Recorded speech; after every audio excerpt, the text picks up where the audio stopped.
Bienvenue sur notre chaîne. Nous sommes heureux de vous retrouver pour un tout nouveau sujet. La matrice des 7 rayons, échappez à l'illusion et embrassez votre vrai pouvoir. Avertissement, le contenu présenté sur notre chaîne peut être perçu comme de la science-fiction ou simplement du divertissement. Il n'est pas destiné à être interprété comme des faits scientifiquement établis ou des vérités absolues. Cependant, nous encourageons chaque spectateur à aborder ce matériel avec un esprit ouvert et critique. Que ceux qui sont prêts à explorer au-delà des apparences puissent se forger leur propre opinion.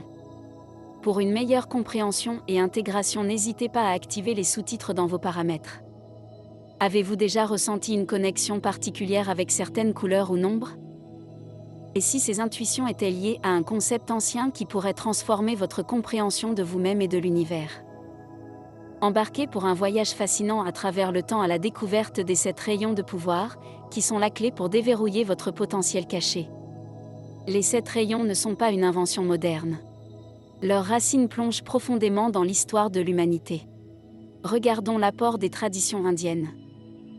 Les traditions spirituelles indiennes ont joué un rôle clé dans l'évolution du concept des 7 rayons. Le Vedanta et le yoga enseignent l'existence de plusieurs niveaux de conscience et d'énergie. Les 7 chakras principaux, véritables centres énergétiques, correspondent à différents aspects de l'être humain. Ils sont considérés comme des portails pour les 7 énergies spirituelles fondamentales. Chaque chakra représente une qualité spécifique de la conscience, créant ainsi un parallèle fascinant avec le concept moderne des 7 rayons. Dans le tantrisme shivaïte, le Vijnana Bhairava Tantra nous offre des techniques de méditation en résonance directe avec une source lumineuse. Par exemple, voici une technique de méditation clé issue de ce texte tantrique. Concentrez-vous sur la lumière émanant du 3e œil. Visualisez ou fixez une source lumineuse externe au niveau du 3e œil. Ces pratiques anciennes nous invitent à explorer notre lumière intérieure, ouvrant la voie à une perception plus profonde de la réalité. Dans la tradition hindoue, le concept de Jyotirlinga nous offre une autre perspective fascinante sur les énergies divines. Jyotirlinga, ce qui signifie littéralement pilier de lumière, et représente le dieu Shiva comme une colonne infinie de feu lumineux. L'Inde abrite 12 temples Jyotirlinga sacrés, chacun considéré comme une manifestation réelle de Shiva sous une forme de lumière ardente. La géographie sacrée de l'Inde nous réserve également des surprises à ce sujet. Imaginez une ligne presque parfaite traversant l'Inde du nord jusqu'au sud. Le long de cette ligne, nous trouvons certains des plus sacrés et des plus anciens temples dédiés à Shiva. 12 grands temples shivaïtes sont alignés le long du 79e méridien, avec de très légères variations.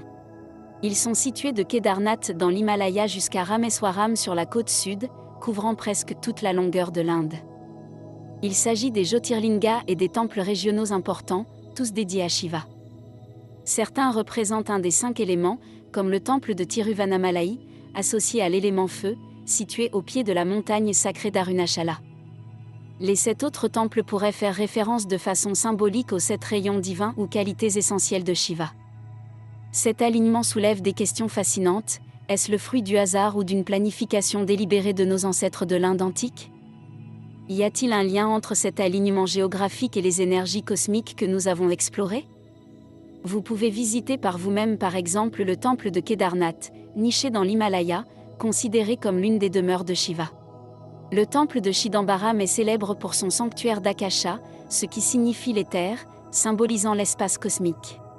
Le temple de Rameswaram, qui est un des 12 Jyotirlingas se situant à l'extrême sud de l'Inde. Cet alignement pourrait-il représenter une sorte de ligne terrestre canalisant des énergies cosmiques spécifiques?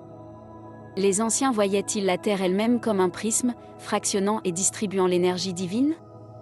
Cette découverte nous rappelle que la sagesse ancienne opérait souvent à des échelles que nous commençons seulement à comprendre. Elle nous invite à considérer notre planète non pas comme un simple rocher dans l'espace, mais comme un être vivant, pulsant avec des énergies cosmiques. Que nous acceptions ces alignements comme une coïncidence remarquable ou comme le fruit d'une sagesse ancienne profonde, il nous invite à reconsidérer notre compréhension du monde qui nous entoure et de notre place en son sein. Il est important de noter ici que les 7 chakras sont distincts des 7 rayons de la théosophie que nous allons introduire. Pour autant, selon certains auteurs, les 7 chakras sont en réalité utilisés pour transmettre l'énergie des 7 rayons. Nous entrons maintenant dans l'ère moderne, où les sagesses anciennes rencontrent la pensée contemporaine pour donner naissance à une nouvelle compréhension des énergies cosmiques. Au cœur du XIXe siècle, une femme extraordinaire, Helena Blavatsky, fonde la Société théosophique. Son but est de créer une synthèse entre la spiritualité orientale et la pensée occidentale. Blavatsky introduit le concept des 7 rayons dans son œuvre majeure, La doctrine secrète, puisant dans les traditions anciennes tout en les réinterprétant pour un public moderne.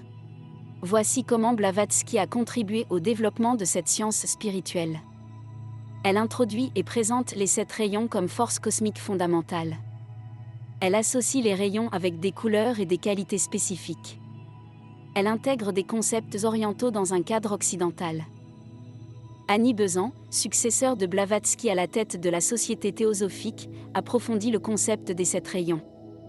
Elle les présente comme des courants de force divine, chacun avec ses propres caractéristiques et influences sur l'évolution humaine et cosmique. Elle est à l'origine de l'expansion de l'idée des 7 rayons en Occident. Un peu plus tard, avec Alice Bailey, la théorie des 7 rayons prend sa forme la plus complète et structurée. Entre 1919 et 1949, Bailey publie une série d'ouvrages qui constituent le fondement de la compréhension moderne des 7 rayons. Elle fournit une description détaillée de chaque rayon et de ses qualités. Alice Bailey associe les rayons avec des aspects de la personnalité et de l'âme. Puis, celle-ci intègre les rayons dans un système complet de psychologie ésotérique. Enfin, Bailey utilise les rayons pour affiner la compréhension de l'évolution planétaire et cosmique. Grâce au travail de ces pionnières, les anciennes sagesses ont été transformées en un système cohérent et applicable à notre vie moderne. Dans notre prochaine section, nous explorerons en détail chacun des 7 rayons et découvrirons comment ils peuvent éclairer notre compréhension de nous-mêmes et du monde qui nous entoure. Plongeons maintenant dans le cœur de notre sujet, les 7 rayons. Nous allons explorer chacun d'eux en détail, en nous appuyant sur les travaux d'Alice Bailey et en intégrant la perspective unique de David Joshua Stone, docteur et hypnothérapeute renommé. Ce dernier a passé plus de 30 ans de sa vie à explorer le concept des rayons et d'en comprendre les applications modernes pour l'homme du XXIe siècle. Le Dr Stone, dans son approche, met l'accent sur l'application pratique des 7 rayons dans notre vie quotidienne et notre développement spirituel. Il les voit comme des outils puissants pour l'évolution de la conscience. Voici une introduction rapide des rayons avec leurs couleurs et caractéristiques. Le premier rayon est de couleur rouge et incarne la volonté et le pouvoir. Ses qualités sont la force, le courage, le leadership, la persévérance. Le Dr Stone voit ce rayon comme l'énergie du guerrier spirituel. Il nous encourage à l'utiliser pour surmonter nos peurs et manifester notre but divin. Le deuxième rayon est de couleur bleue, il représente l'amour et la sagesse. Ses qualités sont la compassion, la compréhension et l'intuition. Ce rayon est crucial pour développer l'amour inconditionnel et la sagesse cosmique. Nous pouvons l'utiliser pour nous connecter à notre âme et à la conscience christique ou d'amour inconditionnel. Le troisième est de couleur jaune. Il est associé aux qualités d'intelligence active, d'adaptabilité, de créativité, de communication et d'interaction sociale. Ce rayon est important dans la compréhension des lois universelles et leur application dans notre vie. Il est essentiel pour naviguer dans la complexité du monde moderne, pour concilier à la fois business et vie personnelle. Le quatrième rayon est de couleur verte. Il est le porteur des énergies d'équilibre, de beauté, d'harmonie et de résolution des conflits. Ce rayon joue un rôle important dans la transformation personnelle pour harmoniser les conflits extérieurs et intérieurs. Il nous permet de transmuter nos défis en opportunités de croissance. Le cinquième rayon est de couleur orange. Il représente les qualités de précision, d'analyse, de sciences concrètes et appliquées. Ce rayon est crucial pour intégrer la spiritualité et la science de façon élégante et harmonieuse. Nous pouvons l'utiliser pour développer notre discernement et notre compréhension des vérités cosmiques, qui jouent un rôle important pour notre progression individuelle, ainsi que notre juste application de la technologie. Le sixième rayon est de couleur indigo, il renvoie aux qualités de loyauté, d'inspiration et d'idéalisme. Ce rayon est essentiel pour cultiver la dévotion spirituelle. Il est utile pour aligner notre volonté personnelle avec la volonté divine. Le septième rayon est de couleur violette, c'est le rayon de la structure, de l'organisation, des rituels, de la transformation et de la compréhension des rythmes et cycles naturels. Ce rayon permet de manifester le spirituel dans le matériel. Il est essentiel pour créer de l'ordre dans notre vie et participer consciemment à l'évolution planétaire. Le Dr David Joshua Stone nous rappelle que chacun de nous est influencé par une combinaison unique de ces rayons. Comprendre notre mélange de rayons peut nous aider à mieux nous connaître et à évoluer spirituellement. Dans notre prochaine section, nous explorerons comment identifier vos rayons dominants et les utiliser pour votre croissance personnelle et spirituelle. Maintenant que nous avons exploré chacun des 7 rayons, voyons comment les identifier dans votre vie et les utiliser pour votre développement personnel et spirituel. Comment identifier vos rayons dominants? Voici les différentes étapes. La première étape est l'auto-observation. Elle consiste à observer attentivement vos tendances, vos forces et vos défis. Posez-vous ces questions. Quelles sont vos qualités les plus prononcées? Quel type de défis rencontrez-vous le plus souvent? Quelles activités vous attirent naturellement? Préférez-vous résoudre les problèmes par l'analyse logique, 5e rayon, ou par l'intuition, 2e rayon, etc. La deuxième étape est la méditation. Elle peut vous aider à vous connecter intuitivement à l'énergie de vos rayons. Voici un exercice guidé. Fermez les yeux, centrez-vous, et demandez intérieurement. Quels sont mes rayons dominants?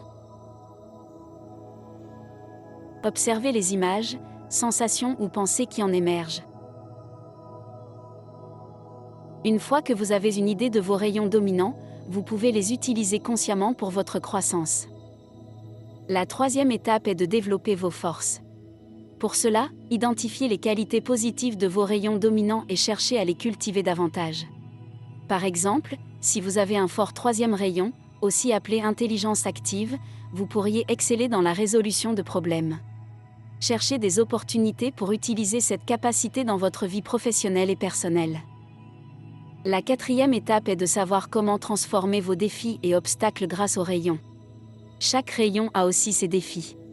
Reconnaissez-les et travaillez à les transmuter. Par exemple, un fort 6e rayon, ou dévotion, peut parfois mener au fanatisme. Apprenez à cultiver l'ouverture d'esprit tout en maintenant votre passion. Apprenez aussi à équilibrer vos énergies en intégrant en parfaite harmonie les énergies des 7 rayons. Si vous remarquez que certains rayons sont sous-développés, cherchez consciemment à les renforcer. Par exemple, si vous manquez d'énergie du 1er rayon, c'est-à-dire de volonté et persévérance, vous pourriez pratiquer des exercices d'affirmation pour renforcer votre détermination. Selon le Dr Stone, comprendre vos rayons peut vous aider à découvrir et à aligner votre vie avec votre mission d'âme. Méditez sur la façon dont vos rayons dominants pourraient indiquer votre chemin de vie unique et votre contribution au monde. Rappelez-vous, travailler avec les 7 rayons est un voyage continu de découverte de soi et de croissance spirituelle. Soyez patient et ouvert aux révélations qui se présentent à vous. Maintenant que nous avons exploré les 7 rayons et appris à les identifier, voyons comment les intégrer concrètement dans votre vie de tous les jours. Commencez votre journée en vous connectant intentionnellement aux énergies des 7 rayons. Voici un petit exercice guidé. Visualisez chaque rayon, l'un après l'autre, vous enveloppant de sa couleur et de son énergie. Demandez à chaque rayon de vous guider et de vous soutenir tout au long de la journée. Le Dr Stone suggère aussi de se concentrer chaque jour sur un rayon différent, en rotation. Par exemple, le lundi pourrait être dédié au 1er rayon, le mardi au 2e, et ainsi de suite. Cela vous permet d'explorer en profondeur chaque énergie. Les affirmations et les visualisations sont des outils puissants pour travailler avec les énergies des rayons. Voici des exemples d'affirmations. Pour le 1er rayon. Je suis forte et résilie. Je suis capable de réaliser ma volonté divine. Pour le 4e rayon. Je transforme tout conflit autour de moi en harmonie et en beauté. Créez vos propres affirmations basées sur les qualités des rayons que vous souhaitez renforcer. Lorsque vous faites face à un choix, considérez-le à travers le prisme des 7 rayons. Par exemple, face à un conflit au travail, vous pourriez invoquer l'énergie du 2e rayon pour la compassion, du 3e rayon pour la créativité dans la résolution de problèmes, du 4e rayon pour insuffler de la beauté et de l'harmonie dans la situation, et du 7e rayon pour établir un nouveau système plus stable ou cohérent. Utilisez votre compréhension des rayons pour mieux comprendre et interagir avec les autres. Essayez d'identifier les rayons dominants des personnes importantes dans votre vie. Cela peut vous aider à communiquer plus efficacement et à cultiver l'empathie. Choisissez consciemment de développer des compétences liées à vos rayons sous-développés. Par exemple, si vous manquez d'énergie du 5e rayon, vous pourriez vous engager dans des activités qui stimulent la pensée analytique et la précision, ou certaines qui sont plus scientifiques de nature. Terminez votre journée en réfléchissant à comment vous avez manifesté les énergies des rayons. Voici un dernier exercice de journal que vous pouvez pratiquer. Notez les moments où vous avez ressenti l'influence de certains rayons. Réfléchissez comment vous pourriez mieux aligner vos actions avec vos rayons dominants. Exprimez votre gratitude pour les révélations et la croissance de la journée. Le Dr Stone nous rappelle que travailler avec les 7 rayons est un processus continu d'éveil et de transformation. Chaque jour offre de nouvelles opportunités d'aligner nos vies avec ces énergies cosmiques. En intégrant la sagesse des 7 rayons dans votre vie quotidienne, vous ouvrez la porte à une compréhension plus profonde de vous-même et de votre place dans l'univers. Merci d'avoir participé à ce cours d'introduction sur les 7 rayons. Que ces connaissances illuminent votre chemin et vous guident vers votre plus haute expression. Continuez à explorer, à grandir et à illuminer le monde avec votre lumière unique. Si vous avez aimé cette vidéo, n'oubliez pas de la liker et de vous abonner pour plus de contenu spirituel. Et dites-nous en commentaire quelle autre révélation vous aimeriez que nous explorions. À très bientôt pour de nouvelles découvertes.